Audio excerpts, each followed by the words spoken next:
तो लिखिए परिमेय संख्या ऐसी संख्या जिसे हम p बाई क्यू के रूप में p बाई क्यू p बटे क्यू के रूप में लिख सकते हैं। p बटे क्यू के रूप में लिख सकते हैं परिमेय संख्या कहलाती है, परंतु q does not is equal to 0। q does not is equal to 0 मतलब नीचे कभी भी 0 नहीं होना चाहिए। अच्छा, कोई हमको बताएगा नीचे 0 क्यों नहीं होना चाहिए? दीदी तुम बताओगी? बताओ, पढ़ी हो ना? ऐसे भूल गए आपने से कोई सीखा नीचे क्यों 0 नहीं होना चाहिए? कोई भी देखो, आज तक मैथमेटिशियन यही नहीं पता लगा पाए कि 0 से हम भाग देंगे तो क्या आएगा। जैसे एक बार 0 बार गया 0, फिर 1, फिर 0, फिर 0, ये तो अनिर्धारित रूप है, तो नीचे कभी भी 0 नहीं हो पाएगा, क्योंकि 0 से कभी भी भाग संभव ही नहीं है, तो हम पता ही नहीं लगा पाएंगे कि क्या आना है। इसलिए कहते हैं q does not is equal to 0, मतलब नीचे कभी भी 0 नहीं होना चाहिए। ठीक है, तो इसके आगे लिखो, इसे q से प्रदर्शित करते हैं। q capital Q। जो भागफल जानते हो ना तुम लोग, क्या जानते हो? भागफल को इंग्लिश में क्या कहते हैं? कोसेंट कहते हैं। ठीक है, कोसेंट। तो कोसेंट का पहला लेटर क्यों लिया गया? क्या लिया गया है? क्यों। तो ये क्यों हो गया। अब देखो क्यों, इसे क्यों से प्रदर्शित करते हैं, लिख लो, इसे क्यों से प्रदर्शित करते हैं।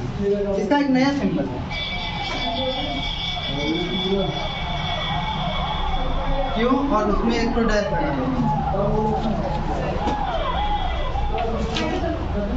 कोसेंट की स्पेलिंग क्या होती है? क्यू यू ओ आई करके होती है। कोसेंट की स्पेलिंग देख लेना, ठीक है, स्पेलिंग उसकी देख जरूर लीजिएगा। इसे क्यू डैश से प्रदर्शित करते हैं। एग्जाम्पल लिखिए, बताइए।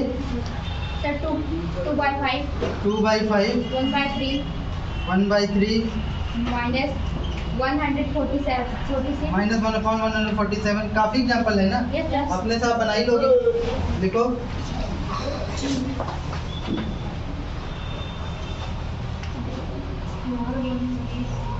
अच्छा इसके बारे में क्या कहोगे? 0.5 ये हो सकता है, लेकिन हमने कहा क्यों 0 नहीं होना चाहिए ना? सर नीचे नहीं होना चाहिए। हाँ, ऊपर हो सकता है। ठीक है, तो जैसे अगर 1/0 रख दें तो ये पॉसिबल नहीं है कि ये परिमेय संख्या है। ठीक है, अच्छा ये हो गया। एक बात और बताइए, अगर मैं ये पूछूंगा 3.15 ये परिमेय संख्या है कि नहीं है? दीदी बताओ। है कैसे? क्योंकि अपॉन में 1 मान सकते हैं। अपॉन में 1 हर बार एक ही केस चलेगा क्या? जैसे 2 है तो उसके नीचे एक, वो अलग चीज हो गई, ये अलग चीज है। जैसे इसके नीचे 1/5, देखो दशमलव के बाद कितने अंक हैं?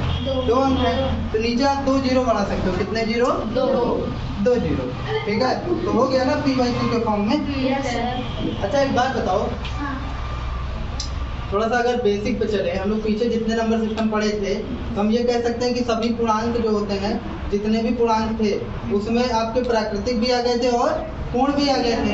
मतलब अगर पूर्णांक की बात हो गई तो सीधे पीछे हमको प्राकृतिक और पूर्ण की बात नहीं करनी थी। कुल मिलाकर ये शब्द था। ठीक है, जैसे मैं आपके किसी भी चीज़ के मैटर को लेकर आपके पापा से बात कर लूँ तो आपसे बात करने की जरूरत नहीं है, क्योंकि वो जो बोलेंगे आपको करना पड़ेगा, होता है।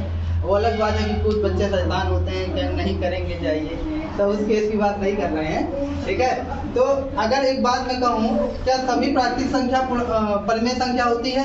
तो समझ के जवाब देना। सभी प्राकृतिक संख्या परिमेय संख्या होती है? हाँ, यस सर। तो क्यों सर? नहीं तो क्यों नहीं?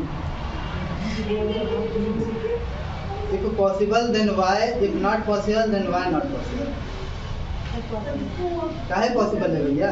देखो कोई भी अगर आप नंबर ले लो 1 2 3, निधि तुम बताओ, तो इसको परिमेय कह सकती हो? बोलो हाँ या ना? पढ़ी हो ना? अभी तो बोल रही पढ़ा है, तो बताओ कुछ थोड़ा बहुत। अरे किसी इसके नीचे कुछ नहीं रहता, उसके अपॉन में 1 कर देते हैं कि नहीं करते? तो ये परमेय हो गया कि नहीं, P/Q के फॉर्म में हो गया कि नहीं? तो हमारी डेफिनेशन तो होल्ड कर गई ना। तो नोट में एक बात पहले लिख लीजिए, नोट में एक बात लिखिए, सभी प्राकृतिक संख्या परमेय संख्या होती है। सभी प्राकृतिक संख्या परमेय संख्या होती है। सभी प्राकृतिक संख्या परमेय संख्या होती है। ये नहीं होना चाहिए कि हम पढ़े हैं, अरे पढ़े हैं तो एक बार और लिख लीजिए। हम करीब इसको 50 बार पढ़े हैं, तब भी भूल जाते हैं अगर प्रैक्टिस ना करें। सभी प्राकृतिक संख्या परमेय संख्या होती है, ठीक है? अच्छा, पूर्ण संख्या के बारे में आप क्या कहेंगे बताइए? हो सकती है कि होती ही है? मतलब संभावना जता रही है कि कंफर्म है? कंफर्म है। हाँ, होती है। क्यों? उसमें भी सेम बात होगी, 0 होगा तो अपॉन 1, 1/1, 2/1, सबके अपॉन में 1 कर देंगे। तो लिख लीजिए सभी पूर्ण संख्या प्राकृतिक संख्या परमेय संख्याएं होती है। सभी पूर्ण संख्याएं परमेय संख्याएं होती हैं।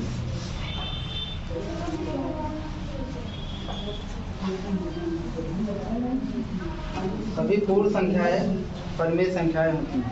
क्वेश्चन की स्पेलिंग जरूर देख लेना, मुझे ध्यान नहीं आ रहा है, वो गलत है क्योंकि क्यू यू ओ करके कुछ है, ठीक है?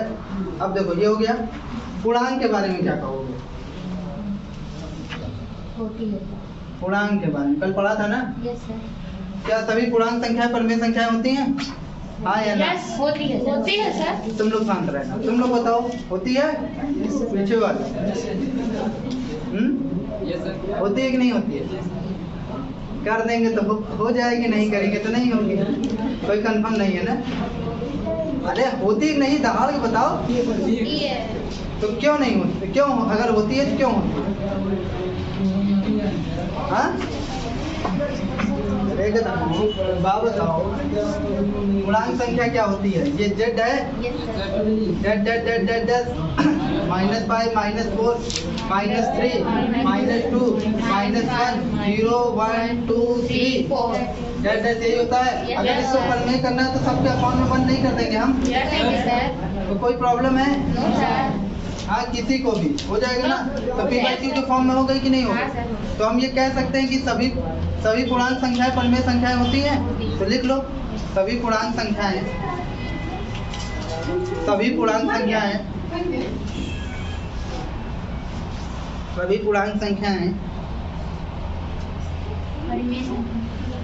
परमेय संख्याएं होती हैं। इतना तेज तो भगवान धूप कर दिए कि अगर जादू भी होता ना, कोई मिल गया देखा तुम लोग, इसमें जादू रहता है, वो भी इतना धूप लेके, जिसकी एनर्जी धूप पे बढ़ती है, तो वो भी कहता है कि भगवान धूप नहीं चाहिए, बहुत दे दिया। क्या अभी लग रहा है भाई कि उनका माहौल है? तो सभी पूर्णांक संख्याएं परमेय संख्याएं होती हैं, ठीक? अच्छा, इसका रिवर्स के बारे में क्या बात करोगे बताओ? रिवर्स यानी उल्टा। क्या सभी परमेय पूर्ण प्राकृतिक पूर्णांक होती हैं? हाँ या ना दीदी?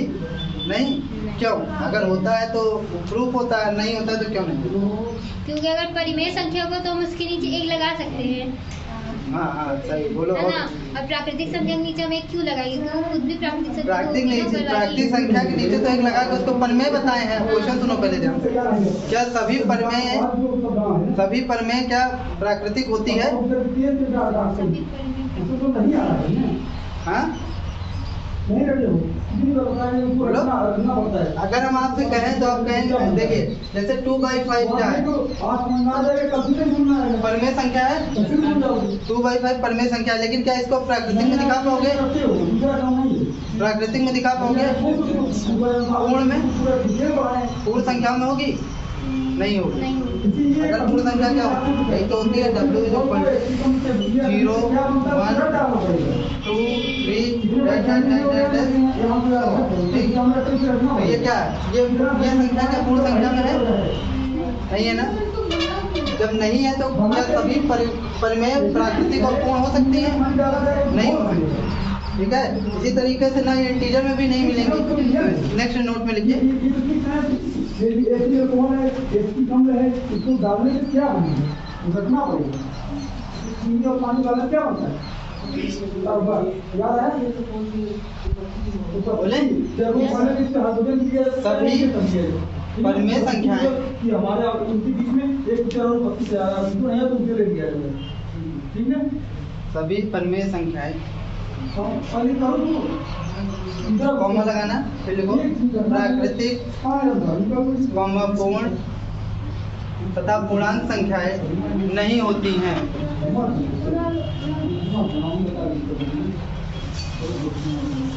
नहीं होती है, ठीक है। अच्छा, क्यों नहीं होती ये क्लियर है ना? क्यों नहीं होती? क्योंकि 2/5, 3/5, 7/5 इस तरह की संख्याएं आप अपना फोन में दिखा। अगर होती इस तरह की संख्याएं तो हम काहे पढ़वा ही करते कि पढ़ते, तब तो जरूरत ही नहीं थी पढ़ने की। जब नहीं है तभी तो पढ़ रहे हैं, समझ में आया? अब कोई पूछेगा तो बता लोगे ना? अब देखो, अब हम लोग थोड़ा सा इसके नोट पॉइंट में चलेंगे। किसमें चलेंगे? नोट हो गया ना, रिमार्क नाम।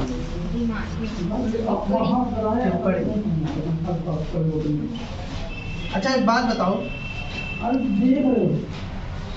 इसके बारे में क्या कह सकते हो? परिमेय है कि नहीं है? अभी बताया कि परिमेय है।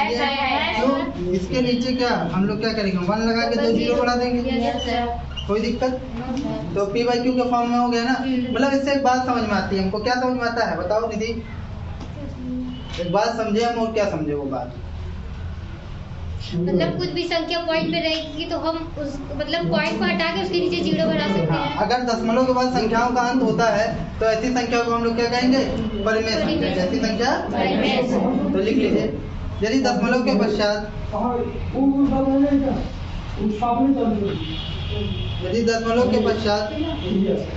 संख्याओं का अंत होता है तो यदि दशमलव के पश्चात संख्याओं का अंत होता है तो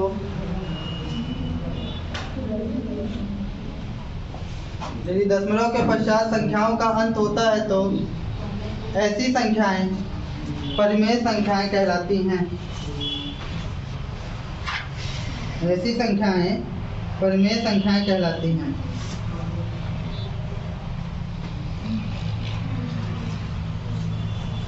ठीक है, एग्जाम्पल में डाल लो बेटा ये E.G और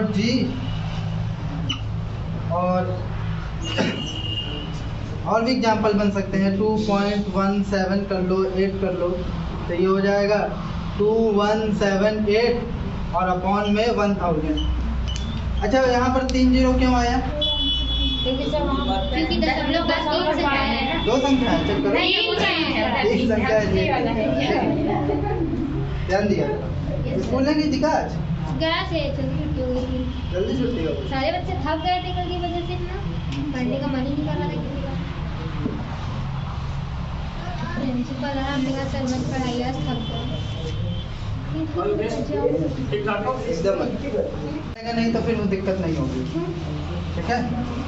तो अगर ऐसे कर, रिकॉर्ड है चालू है, तो 0.333 हर समय हर चीज परफेक्ट नहीं मिल पाती ना। संभव ये है, जैसे आप कभी कोई चीज स्कूल जाने का प्रयास करें या तो कभी कुछ ना कुछ अधूरा रह जाएगा। आप सोचे सारी सुख सुविधा आपको मिल जाए और आप काम करें तो संभव नहीं है, कुछ ना कुछ कमी रह जाएगी। याद रखो।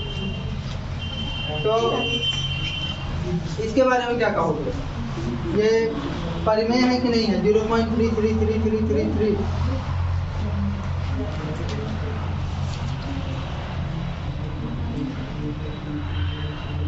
अरे हाय नाम जवाब दो, तुम तो समझे बुद्ध हो। नहीं तुम तो बताओ। मान लीजिए हम 3 जीरो नीचे बढ़ा देंगे, लेकिन नीचे फिर हर बार नीचे नहीं बढ़ाते। मान लीजिए अगर बढ़ा ही दिया तो वो परिमेय संख्या कैसे होगा? 0 0 तो होगा नहीं। तब अब देखो, इस सारी संख्या को करने, परिमेय संख्या बनाने का एक फॉर्मूला होता है। उस फॉर्मूला को ठीक है, बताए थे 9th में सब पढ़ाए थे, लेकिन आप लोग पढ़े। 10 गुणा करेंगे। हाँ देखो, ये लड़की को याद है। तो सबसे पहले इस संख्या में सबसे पहले पूरी संख्या को किसमें मान लेते हैं हम लोग? x बराबर मान लेते हैं। याद आया? क्यों निधि?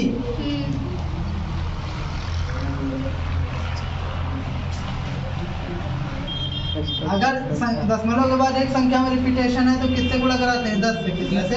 10 10 से। तो इतना हो जाएगा 3.3333। जब अगर दो संख्या में होता तो कितने से गुणा कराते? 2 10 2 10 से। 100 बोलते हैं गधा। 100 से। 2 10 से। हाँ ठीक है, हाँ वो भी सही है, कोई दिक्कत नहीं। ठीक है, इसका इक्वेशन नंबर फर्स्ट मान लो और इसको इक्वेशन नंबर सेकंड। ठीक है, अब सुनो मेरी बात। अब समीकरण 2 में से समीकरण 1 को घटा दो। समीकरण 2 माइनस समीकरण 1। ठीक है, तो जैसे ही इसको घटाओगे तो क्या हो जाएगा?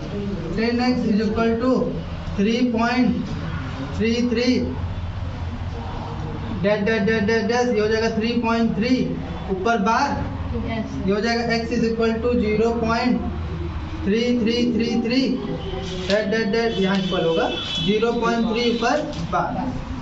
तो अब इसको अगर आप लोग सॉल्व करें तो दोनों बच्चों अब दोनों को घटा दीजिए तो ये कितना हो जाएगा? 9x हो जाएगा। और ये 3 में से 0 गए 3.00000 डैश डैश डैश, और ये हो जाएगा 3.0 ऊपर बार ना, ये हो जाएगा 9x इज इक्वल टू 3। यहाँ से x की वैल्यू कैलकुलेट करो तो 3/9 ना। अब इसको 3 त्रिका, तो x इज इक्वल टू कितना? 1/3। तो ये तो हो गया p/q। तो हम कह सकते हैं ना। अच्छा समझ गए? एक क्वेश्चन दे तो हम करके बताओ हमको।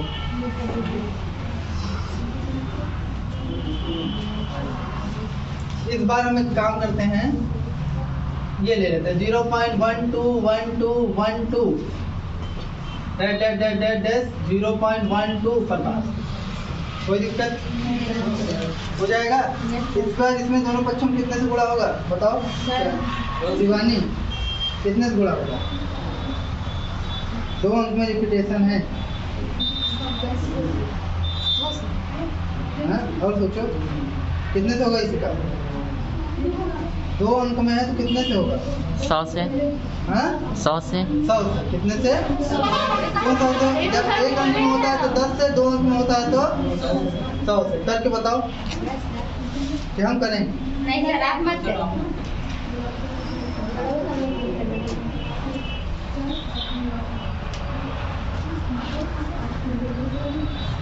वो वाला क्या हुआ पार्ट? वो वाला पार्ट कट गया है क्या? उसको अलग से हटा दियो। चलो वो आवाज रहेगी उसमें क्या कर सकते हो?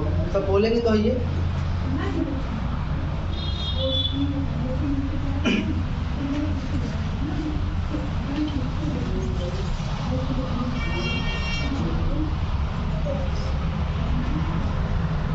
आज आप लोग का बेसिक पूरा खत्म हो जाएगा। कल से 10th वाले अलग, 12th वाले अलग, अगर कोई 11th का आता है तो वो अलग। तुम लोग कल से 4 बजे आओगे। कितने बजे आओगे? 4 बजे। 4 बजे। तो तुम लोग की बैच है। अब तुम आओगे कितने बजे? 3 बजे। ठीक है, कल से मैं बुक भी लेते आऊँगा। जैसे ये अगर 3 बजे अकेले हैं नहीं आए तो वो बैठ के पढ़ता रहूँगा। तो भरोसा नहीं है ना निधि?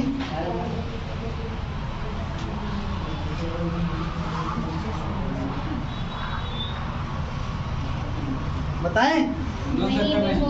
चलो इसको घर पर करना है, नहीं आएगा तो हम बताएंगे। ठीक है, तो परमेय संख्या खत्म हो गई। ठीक है, अब आती है आप लोगों की क्या? अपरिमेय संख्या।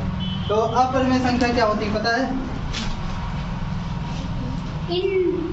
तुम लोग बिल्कुल नहीं पढ़ते। इरेशनल नंबर तो उसको इंग्लिश में कहते हैं। होता क्या है? होता क्या है?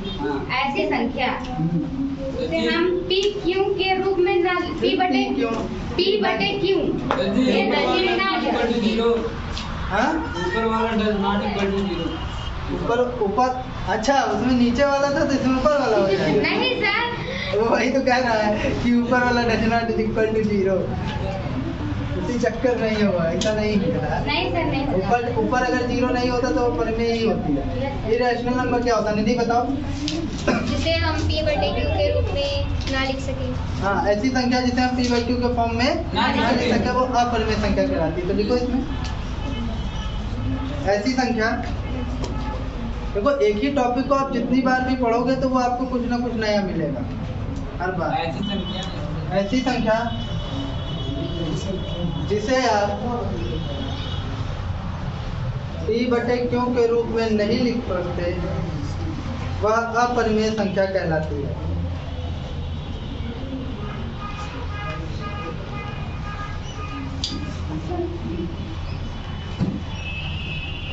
नहीं लिख सकते हैं वह अपरिमेय संख्या कहलाती है।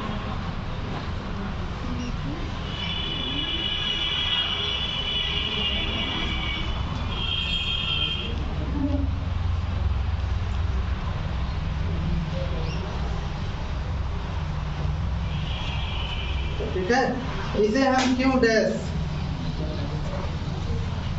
क्यों ये लेटेस्ट सिंबल है, ये क्यों और इसके ऊपर एक डैश लगा देते हैं। क्या करते हैं? डैश। इसे हम क्यू डैश से प्रदर्शित करते हैं। इसे हम क्यू डैश से प्रदर्शित करते हैं।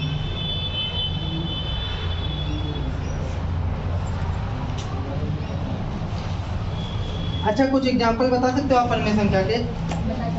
हाँ बताओ। √2। हाँ, फॉर एग्जाम्पल अगर देखा जाए तो कौन सी संख्या होगी आपकी? √2 और √3 और √4। एकदम पागल हो तुम। √4 तो परिमेय हो जाएगी बेटा। √4 को क्या लिख सकते हो? 2 × 2, एक 2 बाहर चला आएगा ना, तब ये तो परिमेय हो गया। √4 नहीं होगा, किसी का परफेक्ट स्क्वायर नहीं हो सकता। √5 हो सकता है, √7 हो सकता है। ये सब संख्या क्या है आपकी? अपरिमेय संख्या। और एक और है मजेदार बात, पाई। क्या? पाई परिमेय है क्या? अपरिमेय। लेकिन इसका मान क्या होता है? 22/7। और दशमलव में बोले तो 3.14। तब तो दोनों क्वालिटी तो मौजूद है, p/q के फॉर्म में भी है और पॉइंट में भी है, दशमलव वाला तो परिमेय होना चाहिए। तब क्या हमको पागल कुत्ता का टाइम इसको आप परिमेय बोल रहे हैं? तो अब आप लोग बताइए क्यों आप परिमेय बोल रहे हैं? पहले एग्जाम्पल लिख लो, फिर बताओगे। जो स्पेशली जो लोग पढ़ चुके हैं वो ज़्यादा बताएंगे। जैसे निधि पढ़ चुकी हो ना? नहीं, सब बना हुआ है नोट्स में पढ़ा रहता है, बस खुलता नहीं है वो। स्कूल का सिलेबस करवाने लगते हैं। 11 तुम लोग को इसे धोखा दिया जाता है, ऐसे कहेगी। बस 12th तक पढ़ लो, बहुत सही। उसके बाद जब तुम लोग ग्रेजुएशन पहुंचोगे तुम लोग को लगेगा अरे असली पढ़ाई तो यहाँ चालू हो रही है। कभी इलाहाबाद यूनिवर्सिटी से BSc करिएगा तो समझ में आएगा। तो जब वहाँ कर लोगे, ग्रेजुएशन हो जाएगा तो लगेगा MSc में एक ही सब्जेक्ट से पढ़ना है। फिर वहाँ लगेगा कि अरे भगवान हालत जाओ, फिर कहीं नेट जो अरब क्वालिफाई कर गए और पढ़ ले गए, तब तुम लोग को किताबों का पुथुन्ना दिया जाता है। हो गया ये? अब चलो, तो परिमेय हो गया, अपरिमेय हो गया। अच्छा, पाई क्यों अपरिमेय है पता है? नोट में लिख लो। अच्छा, पाई क्या होता है पता है? एक वृत्त होता है। बढ़िया बोला, बढ़िया, एक बार में ना। टेढ़ा हो गया सर। हाँ। अच्छा, एक बार बताओ, ये पाई होता क्या? एक वृत्त है, इस वृत्त के परिधि, ये परिधि हो गई, परिधि और व्यास, परिधि और इसके जो व्यास का क्या होता है? अनुपात होता है।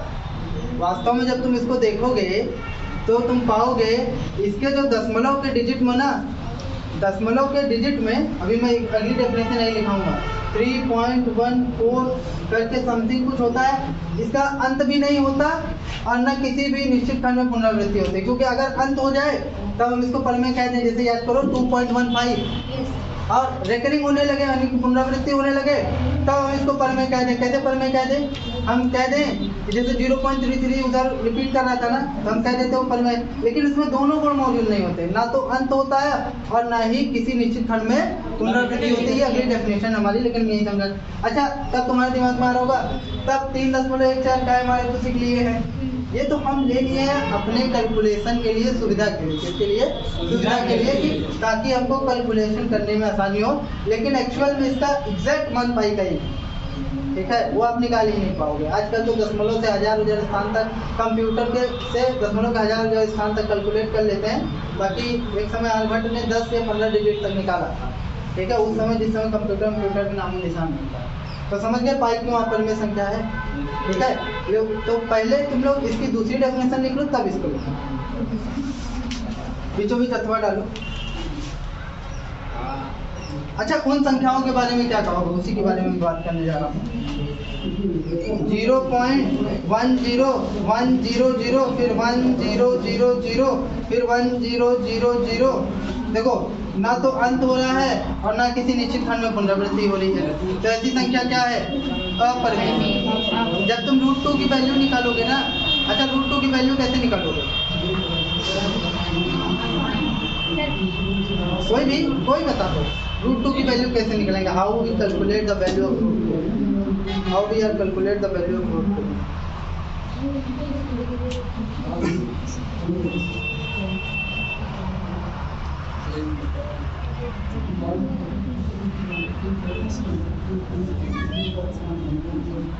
नहीं पता,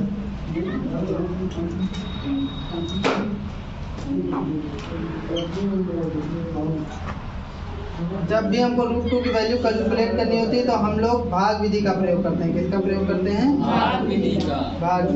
तो अगर सपोज करो हमको दशमलव के 3 स्थान तक निकालनी है तो हम दशमलव के बाद 3 जीरो बढ़ा लेते हैं पेयर में। कितने, पेयर में। तो जब तुम फिर क्या याद है, जितनी बार ऊपर ले जाते हो उतनी बार नीचे भी ले जाते हो ना। तो यहाँ पर 1 हो जाएगा, यहाँ पर कितना हो जाएगा, अगर 2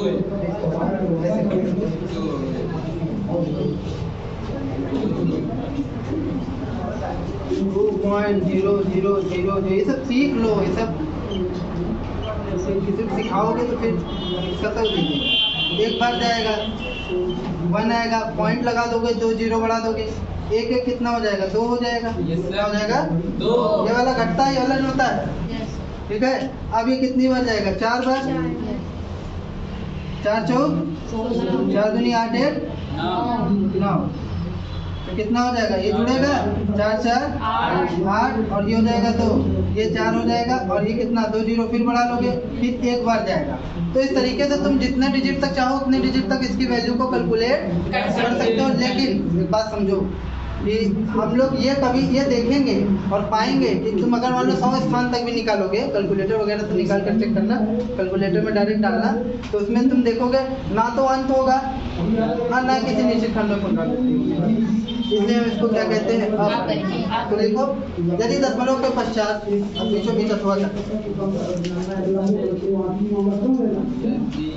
अच्छा, इंटर के बाद कौन मैच लेके पढ़ेगा, सब लोग? यदि तुम इंटरवल मैच छोड़ोगी क्या? नहीं।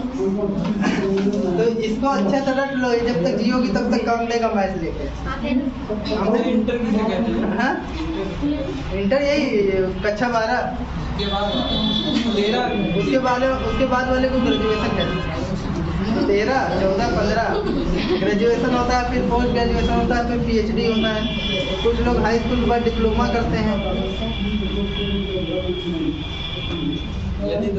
यदि दशमलव के पश्चात संख्याओं का अंत नहीं होता, यदि दशमलव के पश्चात संख्याओं का अंत नहीं होता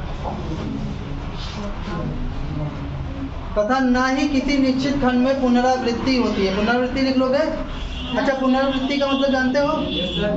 जब कोई चीज बार बार आती है ना उसे पुनरावृत्ति, रिपीटिंग। Very good.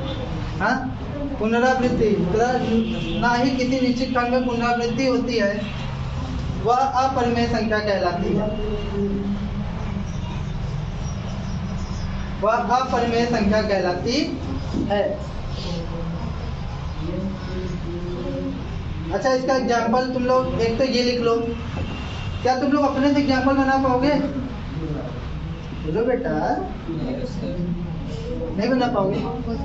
कोशिश नहीं, बन जाएगा। तो एक दिमाग दे रहा हूँ, तुरंत बनेगा। देखो, हर बार जैसे इस बार 0 को ले लिया ना, हर बार एक 0 बढ़ा दे रहे हैं। तुम लोग कोई और संख्या ले लो, जैसे कह रहे सर देखिए 2.1011 फिर 0, अगली बार 3 1 लगा, ठीक है, फिर एक 0 लगा लो, फिर 1 1 1 1 4 हो गया, फिर 0, फिर अगली बार एक और। तो इस तरीके से ये बन गया। अब तुम्हारे दिमाग के ऊपर है कि तुम कौन सा डिजिट तुम बार बार बढ़ाते चले जाओ, तुम्हारे ऊपर है। लिख लो इसको भी।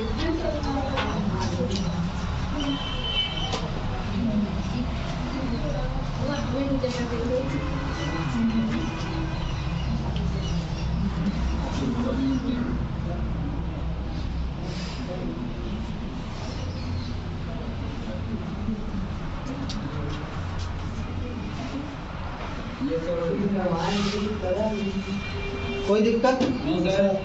तो अपरिमेय संख्या भी आपका खत्म। तो परिमेय जान गए और अपरिमेय जान गए। मेन दो ही संख्या होती है, परिमेय और अपरिमेय। अब सुनो मेरी बात। अभी बहुत अभी खेलने आ गए। देखो, अगर हम परिमेय की बात कर लिए, किसकी बात कर लिए?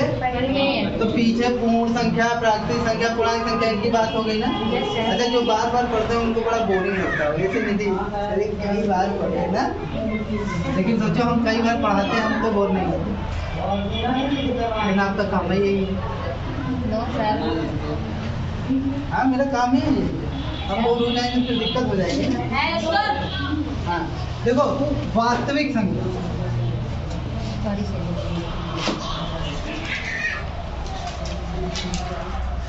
वास्तविक संख्या क्या होती है? कोई बताएगा? वास्तविक जिसको हम लोग रियल नंबर क्या कहते हैं? Real number. जब हम परिमेय और अपरिमेय संख्याओं गिना देते हैं तो वह क्या कहलाती है? वास्तविक संख्या। अच्छा, मेरी एक बात बताओ, एक बात मुझे, अगर हम परिमेय को बोल रहे हैं तो मतलब हम ये भी तो कहना चाह रहे हैं प्राकृतिक, पूर्ण और पूर्णांक। तो कोई ये तो नहीं सोच रहा है कि अगर हम परिमेय बोल रहे हैं तो उधर हम प्राकृतिक, पूर्ण और पूर्णांक को जोड़ दिए? नहीं सर, क्योंकि परिमेय इन सबका पापा है। तो अगर इससे बात हो गई है, परिमेय से बात हो गई है, तो बाकी सबसे तो बात हो ही गई है। तो अगर मैं ये डेफिनेशन में लिखवा दूं कि जब हम परिमेय और अपरिमेय को मिला देते हैं तो कोई हमसे बुरा तो नहीं मानेगा? नहीं, नहीं, तो नहीं। कैसे लिखवा सकते हैं आप? तो मतलब अगर परिमेय की बात हुई तो पीछे बात हो गई। तो लिखिए, कोई लिखिए, जब हम परिमेय तथा अपरिमेय संख्याओं को मिला देते हैं,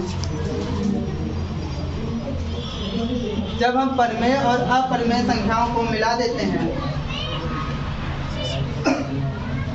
जब हम परिमेय और अपरिमेय संख्याओं को मिला देते हैं तो वह वास्तविक संख्याएं कहलाती हैं।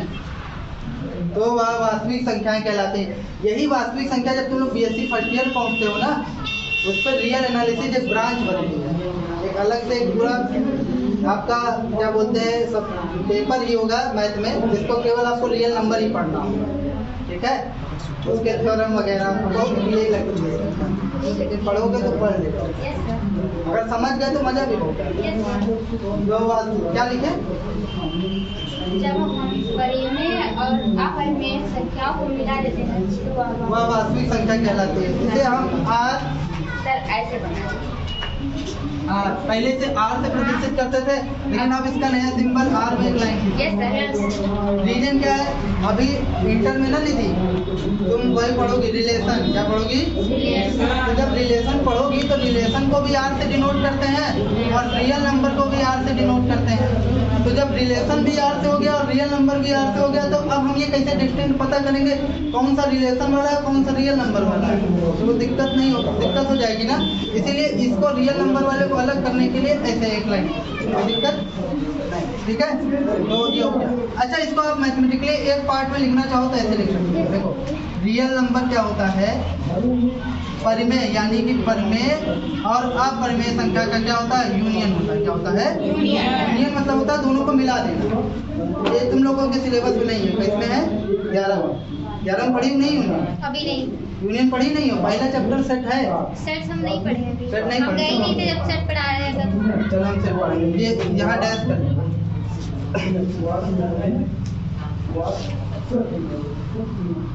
लिखो, लिखो, लिख ली? हो गया। यहीं तक आपका संख्या है। इसके बाद जो होता है, अब इसकी मुलाकात जो संख्या पढ़ाएंगे 11 में होगी। कहाँ होगी? 11 में। जिसको हम लोग काल्पनिक संख्या बोलते हैं। क्या बोलते हैं? काल्पनिक संख्या को इंग्लिश में काल्पनिक संख्या पढ़ी नहीं थी? क्या होता है?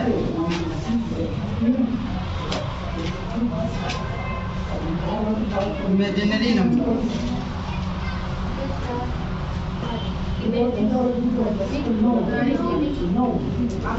इमेजिनरी नंबर किसे कहते हैं? कौन बताएगा? कोई भी, एनीवन। तुम लोग को तो नहीं, तुम लोग को तो थोड़ा सा दिक्कत हो जाएगा। तुम बताओ। नहीं। अच्छा, कभी भी तुम लोग ऐसी संख्या देखे हो कि रूट में माइनस हो जाए, रूट -4, इसके बारे में क्या कहोगे? रूट -4 क्या है? अच्छा, आप लोगों में बहुत लोग के दिमाग में क्या आएगा, ऐसे आएगा कि इसको ऐसे कर लो, -2 × -2 ना, इस तरीके से कर ले। अच्छा, एक बात बताओ, और एक -2 बाहर आ गया कि नहीं आ गया? तो जब एक -2 बाहर आ गया, एक बात बताओ, ये माइनस और ये माइनस क्या हो जाएगा?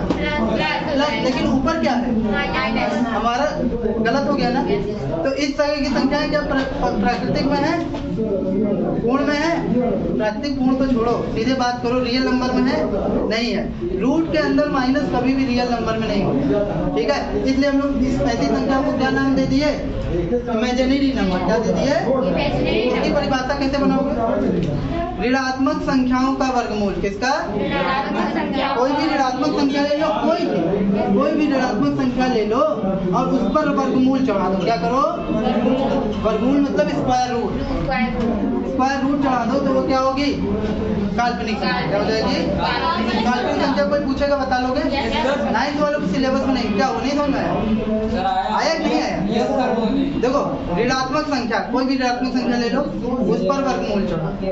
घनमूल मत चढ़ाना, घनमूल में दिक्कत हो जाएगी। देखो कैसे, अगर तुम कह दें घनमूल को क्यों नहीं कह दिए, तो देखो घनमूल को क्यों नहीं कह दिए। जैसे -1 है, अब इस -1 को तुम क्या लिख सकते हो बेटा? -1 × -1 × -1, माइनस माइनस प्लस माइनस, फिर वही बन गया कि नहीं? एक तो निकल आएगा ना। ये घनमूल में दिक्कत होता है। घनमूल किसी भी ऋणात्मक संख्या का घनमूल नहीं, क्या? वर्गमूल। वर्गमूल क्या कहलाता है? काल्पनिक। देखो इसको, किसी भी ऋणात्मक संख्या का वर्गमूल, किसी भी ऋणात्मक संख्या का वर्गमूल, किसी भी ऋणात्मक संख्या का वर्गमूल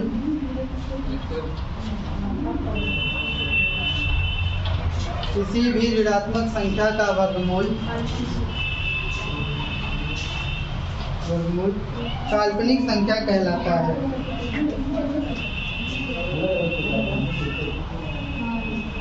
काल्पनिक नहीं लिख पाती बेटा, ये लिखा है, आधा लाभ। काल्पनिक संख्या कहलाता है, काल्पनिक संख्या कहलाता है। अच्छा, इसमें इसको हम लोग किससे प्रदर्शित करते हैं? आई से, स्मॉल आई ऐसे करके, ऊपर ऐसे आई, स्मॉल आई लिखेंगे। क्या इसका कहीं आई लिखे दिखने मिले आपको, आप समझ जाइए कौन सी संख्या है, इमेजिनरी नंबर या काल्पनिक संख्या। ठीक है, अब देखो जरा एक चीज और समझो, ये आई का थोड़ा कॉन्सेप्ट क्लियर कर देना चाहिए।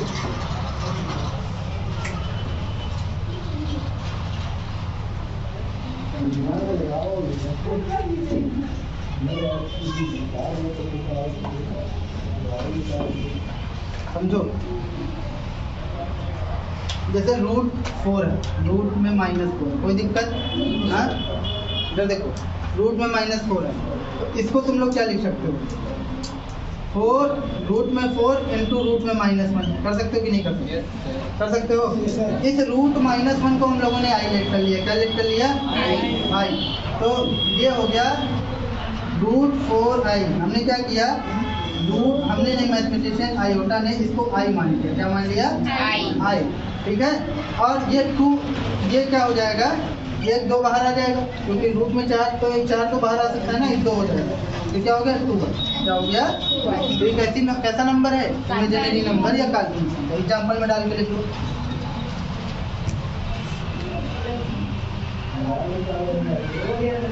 एक लास्ट संख्या है, इसको पढ़ लो, इसके बाद संख्या का सारा टर्म एक तरह से बवाल से छूट गया।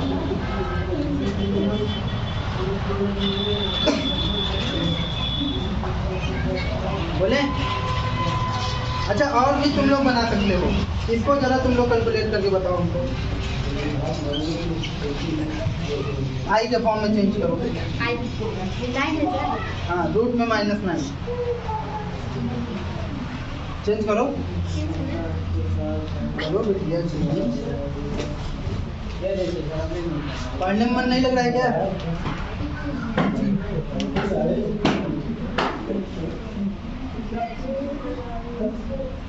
थ्री आई आएगा, 3i, हाँ 3i। और किसका 3 आई आया? दोनों के सिलेबस में नहीं है। हाई स्कूल में थोड़ा सा इससे मुलाकात होती है, फिर 10th में 11th में जो है अच्छे से इसको पढ़ते हैं ना। एक लास्ट संख्या पढ़ लेते हैं, रियल नंबर। तो आज हम देंगे आप लोगों को छोड़, कल से आप लोगों का अपने अपने समय पर आइए। कल से टोटल 1 घंटे आप लोगों की क्लास एक लास्ट नंबर है कॉम्प्लेक्स नंबर। क्या है? इसको समृद्ध संख्या कहते हैं। क्या कहते हैं? समृद्ध संख्या या जटिल संख्या। थोड़ा सा ये मुश्किल संख्या है।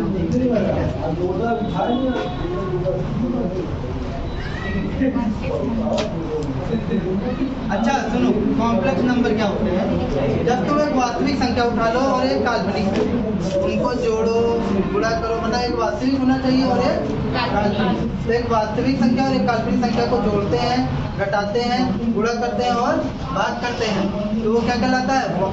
क्या कहलाता है? समृद्ध। लिखो, जब हम 2 या 2 से अधिक,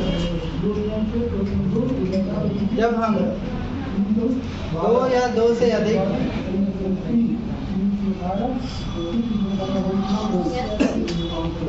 से अधिक काल्पनिक तथा वास्तविक संख्याओं को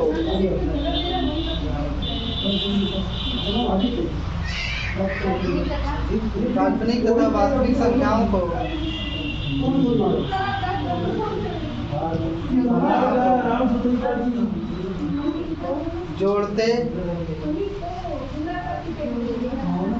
कॉमा घटाते, कॉमा गुणा,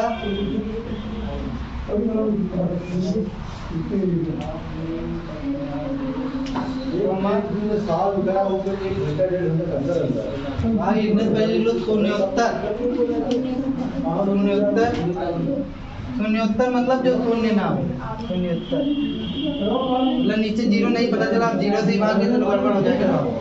शून्योत्तर संख्या से भाग देते हैं,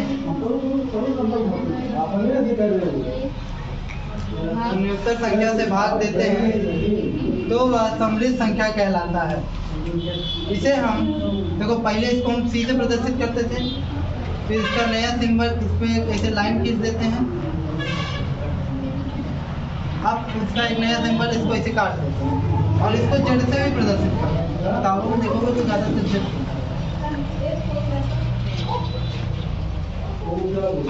अच्छा, एग्जाम्पल अगर मैं आपसे पूछूं तो एग्जाम्पल दे पाओगे इनको? जेड इज इक्वल टू क्या हो जाएगा? जैसे 3 + 4 आई, 3 + 4 आई। Z2 इज इक्वल टू हो जाएगा 3 - 7 आई।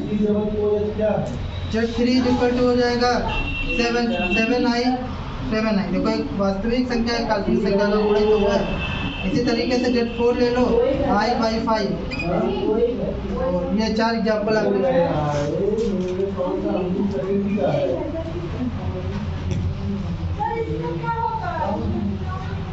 कोई दिक्कत? तो यहीं से आपके संख्या का टर्म खत्म होता है। ठीक है।